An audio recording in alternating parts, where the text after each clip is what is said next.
Olga Stefanishyna, Deputy Prime Minister of Ukraine for European and Euro-Atlantic integration, but also Minister of Justice. Welcome to the program. Welcome to Hello. TVP World. Just a year after the war broke out in 2023, you said, here in Warsaw, by the way, there's hunger to bring back peace in Europe. There's hunger for new ideas and hunger for a solution. Well, it seems that 2 years on after you said that, it seems that the hunger wasn't enough, was it? Now I can definitely say that it's time for action.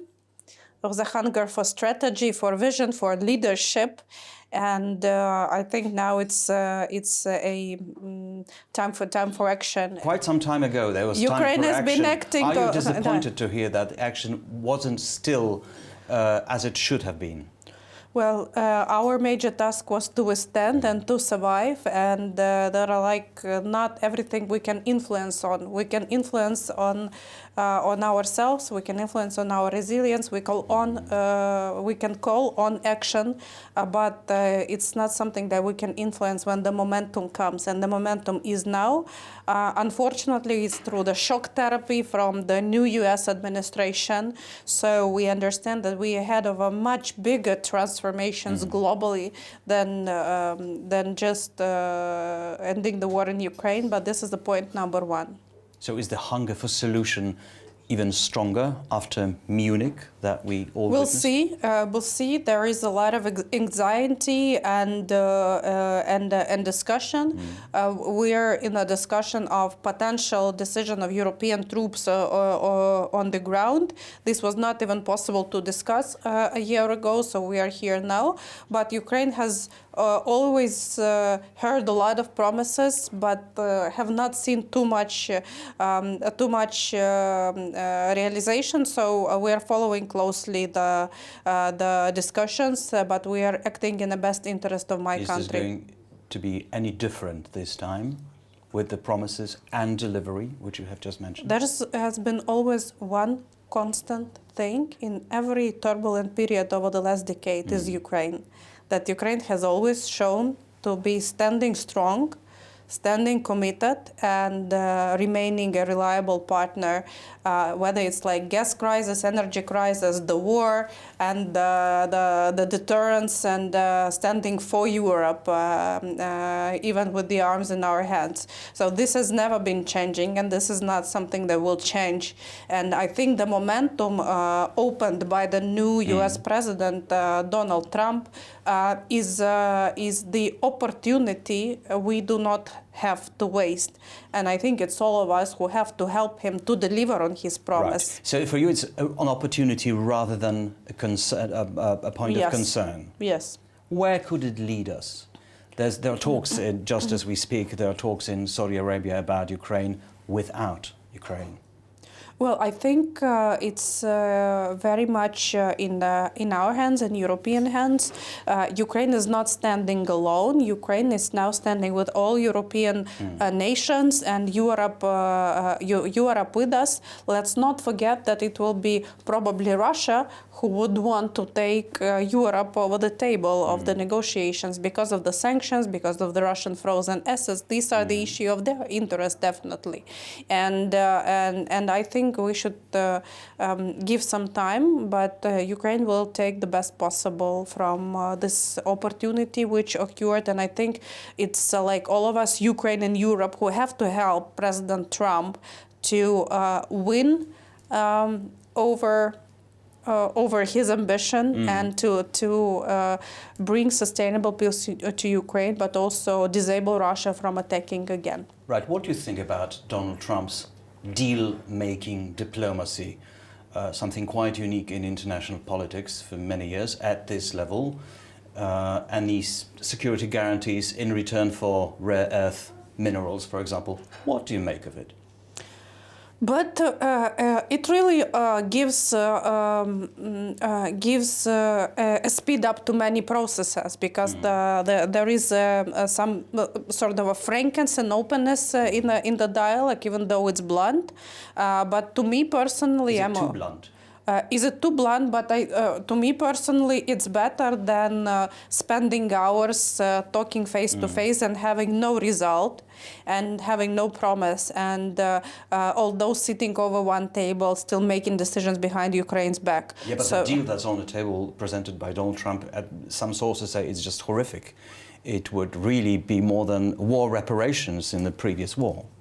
No, this has not been part of the deal. So it was not the deal to pay back what has been invested in Ukraine. First, we consider this agreement as part of the peace plan. President Zelensky proposed earlier that we want to secure these resources for the benefit of Europe and the Ukraine and the United States. And this is where the agreement should be a bit reshuffled. And I'm sure that we have to sign it. What would be a fair peace for Ukraine and for the Ukrainian people? Well, first, accountability is not out of the table. It should be just. It should be agreed with Ukraine. It should be discussed with Ukraine, and what about the definitely territories occupied by Russians now? Are you ready to give them up? I think I'm not the best person to discuss it, but the borders of Ukraine will not change. The borders of Ukraine are the borders of 1991. The arrangement on the security guarantees, securing some parts of the territory through European contingent on troops, it's a different discussion. But I don't think that there is a way the world can allow to reconsider the territories claimed by brutal aggression and the crimes of war. It might be the case that Russia will demand the territories that they occupy at the moment. I think basically there are little that Ukraine can be surprised with. But there might be different discussions. There are like enough crazy people around the world who can put different crazy proposals on the table. And we have seen plenty of them. We have seen a lot of peacemakers. We saw Chancellor Scholz making a call to Putin in the middle of election campaign. We also saw some of the European leaders coming to Moscow trying to make a deal. And we saw a lot of things, but we still withstand.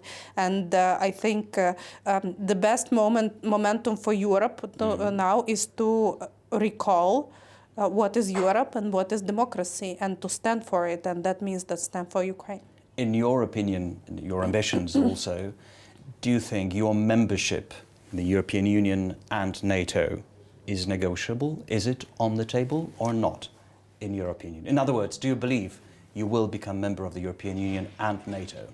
Well, I think it's more about the timelines, because Ukraine's membership to EU is now a process underway. It's already happening. Even accelerated, as far as yes, I remember. it's already happening, and basically it's part of the security guarantees. It's part of the post-war reality, definitely.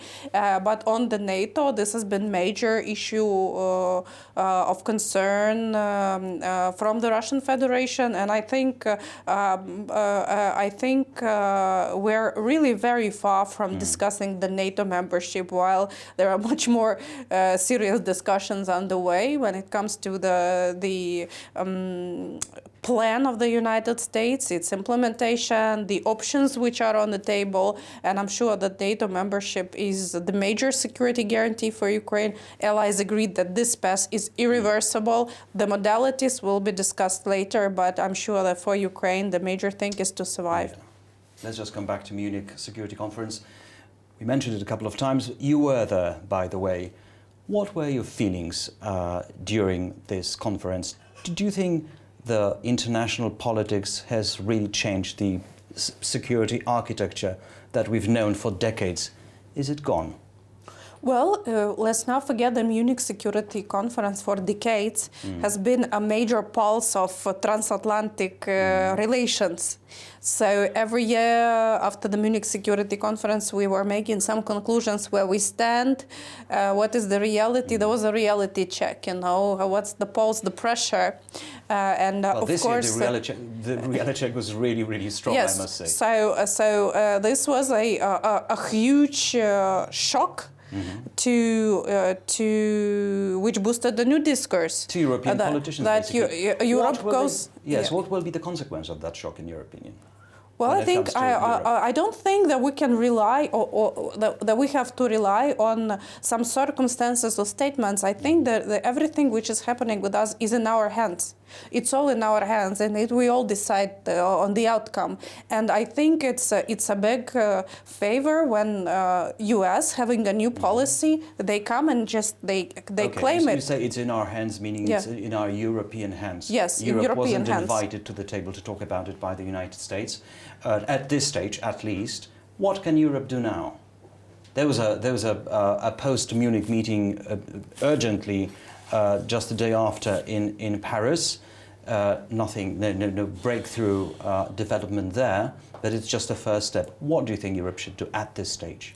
Listen, Vice President of the United States comes to the Munich conference and says, guys, you act on your own.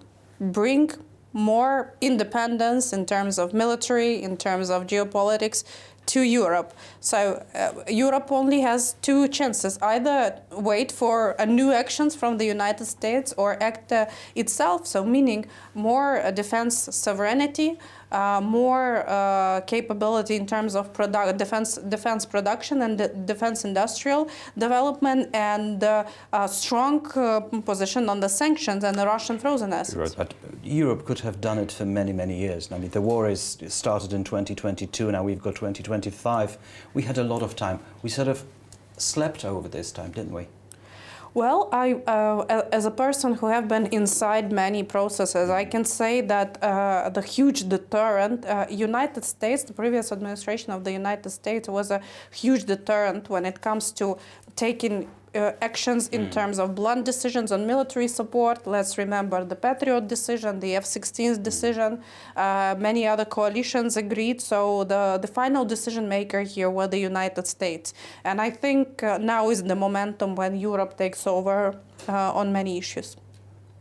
What are you most afraid of when it comes to the near future? And we're talking really weeks. This process of talking about the future of Ukraine started a few days ago, and it probably will go very quickly.